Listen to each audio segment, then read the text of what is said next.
I was out driving the other day with my friend who owns a Mercedes SLK. And if you don't know the story behind this friend, I will not mention his name, but he basically had the money for an S2000 and instead he bought a Mercedes SLK. Obviously, this is something that he does actually regret now. He went to buy an S2000. He saved up a few years to buy one. Instead, he put a down payment on an SLK for different reasons. Mainly status in girls, which we all know is the main reason you should not buy a car. And I genuinely am not making this up. They were his reasons. He basically came out of a long-term relationship and wanted to get girls because he was single again, so he bought the Mercedes instead of the S2000. So as you can imagine, we all kind of, joke around with him about this. The sad thing is he actually does regret this, and he's still paying the car off to this day. I think he's got a year left on his payments, but I think what frustrates him is right now he could be driving a Honda S2000, the car that he'd always wanted, his dream car, and instead, because of all the wrong reasons, he's still paying off this Mercedes, which it's still a lovely car, it's still a really nice car, but deep down it's not the car he actually wants to be driving each day. And I just think you should always buy the car that you want, especially if you're a car enthusiast and there is that car in mind. You should only buy it for reasons for yourself, unless there are certain circumstances where you do need a specific type of car. But at the end of the day, only you are going to be able to enjoy the car. It's the car that you own and drive every day, and no one actually cares what car you drive. I mean, if they do say something or criticize it, the likelihood is they're probably jealous of it, unless it is really bad, unless it's really, really bad. But what I'm trying to say here is, if you do want a certain car, if you do want, for example, a Mazda Miata, which is the car that I had always wanted, then definitely buy one before you have other responsibilities and you can't own a car like that anymore. Because let's face it, if you do buy a car for girls or for a status symbol, you're going to attract the wrong type of people into your life. And especially if you're taking out a car loan to pay it off, then you're just not going to be happy. I have brought this up in a video before, but there is something else that I missed out. And it's the fact that people do this in the car community as well. They'll buy cars to impress people in the car community. And even I myself have felt this pressure. I'm not going to lie. For example, people will want to spend money on modifying their car to be faster than their friends' cars, or they will buy faster cars in general. And it almost becomes an arms race on who can have the fastest car. It becomes this big insecurity match off on who's got the fastest car, who's got the best car, when realistically it does not matter who's got the fastest car. It doesn't matter who's got the most expensive car. What well and truly matters is if you're happy with your car, if you want to get in your car and you're excited to drive it each day, you like the way it looks, it's the car that you've always wanted. And it's funny because you do hear stories of people financing car mods because they're trying to, it's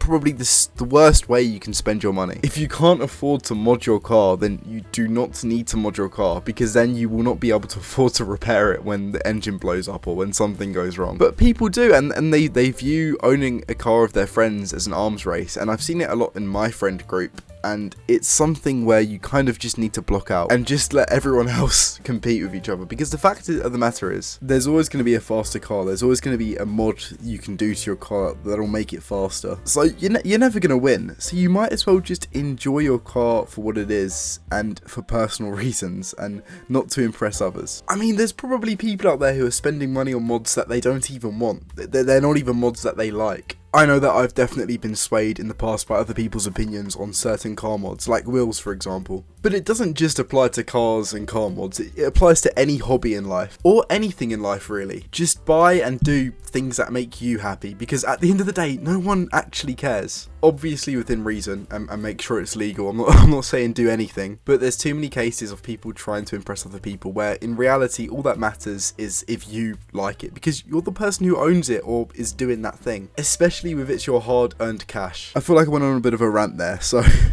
I'll try and slow down a bit now. But I do just think it's such a waste of money financing and spending more money than you actually have on things just to impress other people or to compete with other people. It's never going to end well for your bank accounts. So just please remember, when you do buy your next car, just make sure it is the one that you actually want to get. One thing a lot of my friends do, and a lot of car enthusiasts do this in general, especially this time of year as well, because the conditions are very poor, is some people, and especially one of my friends who just bought a Mazda MX-5 actually, they will drive hard and they will drive however in any conditions. Like, it won't matter if it's, you know, pouring down with rain or if there's snow on the ground. They will still do a bit of spirited driving. And the thing is, a lot of the time that they'll say something like, you know, oh, well, I know the roads really well, or I know my car really well. When in actual fact, unless they're Colin McRae, you know, if they're some sort of rally driver or super experienced race car driver, they are not going to have total control over that vehicle. And the thing is, don't get me wrong, I like driving my car hard from time to time. And when the weather conditions are just right, or they're nice enough, then a little bit of spirited driving, it doesn't hurt anyone. There is a time and a place to drive fast and properly enjoy your car. When the roads are quiet and there's no other cars around and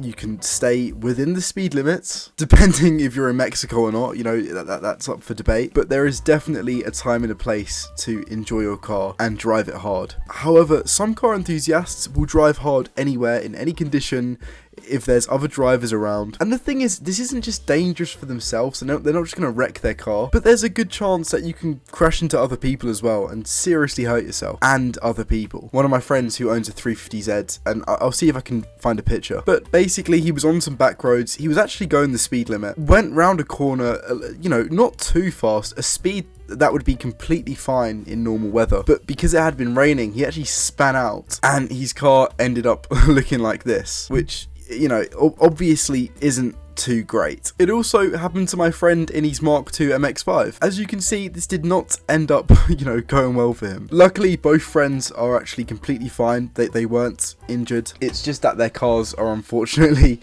well, they can be repaired, but, you know, it could have been a lot worse for both of them. And even someone else, if they was in the, you know, if they was in the wrong place at the wrong time. I mean, sometimes I even tend to push my car in slightly dangerous conditions, and you will get caught out. Eventually you do get caught out, and there's been times where I've pushed it and I've scared myself a little bit. Even in a slow MX-5, even in a Miata, you can sometimes scare yourself in bad conditions. And you may think you know your car really well, or you know the roads really well. And I mean, you know, you may be a good driver, and, you know, I'm not saying that my friends are great drivers, they could be terrible drivers. But in my opinion, why take the risk? It's not worth getting hurt, it's not worth losing your car, and I mean, in an even worse case, it's not worth hurting someone else. So please, for the people who do push their cars in bad conditions, just drive safely. It's not worth it. It's just not worth it. Now, I briefly mentioned this in a previous video. In fact, it could have been my last video, but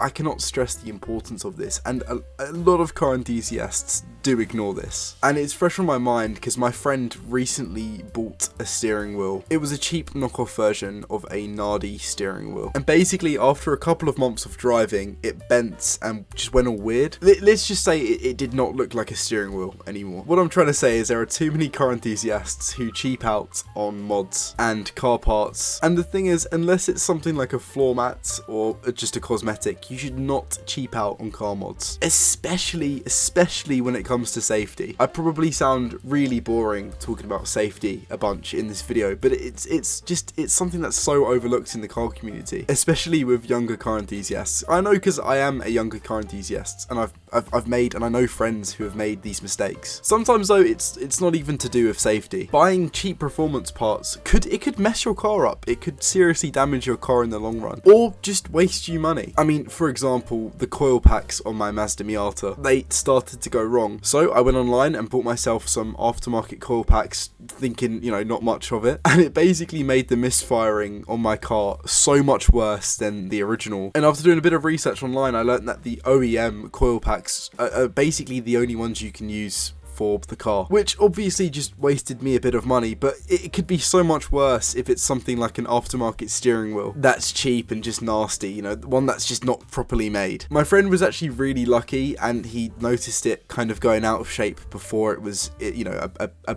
very bad situation. He could have been driving his car, you know, quite hard, and the wheel could have just broke. So he did actually get quite lucky. I mean, you know, it could have been a lot worse. And now he's got a much better aftermarket steering wheel. You see, the thing is, cheap knockoff brands, they've not been properly tested, and they're made out of cheap, nasty materials quickly thrown together in a factory. Whereas if you go for a brand like Momo or Nardi or Sparko, like an authenticated brand, then you know it's been tested, made with, you know, quality materials that you can actually, you know, trust when you're driving hard. And even if it does cost more money, there is a reason for it being more expensive than the cheap knockoff versions. I know it just sounds like common sense, but it is really tempting when you see the prices of the cheap and knockoff versions. Please let me know though if there's any more mistakes I've missed out in this video that car enthusiasts make. I had a little bit of a break over Christmas because I unfortunately got tonsillitis. I didn't get to eat Christmas dinner. It was really sad, and I'm still on the mend now, so hopefully I can get back to making videos in the new year. I hope you all had a lovely holiday and a good new year. I mean, I know it went by way too fast and we're already in January again. It feels very depressing, but if you did find any enjoyment in this video, please consider subscribing. It is free and you can always unsubscribe at any time. Other than that though, I look forward to seeing you soon in the next one. Bye for now.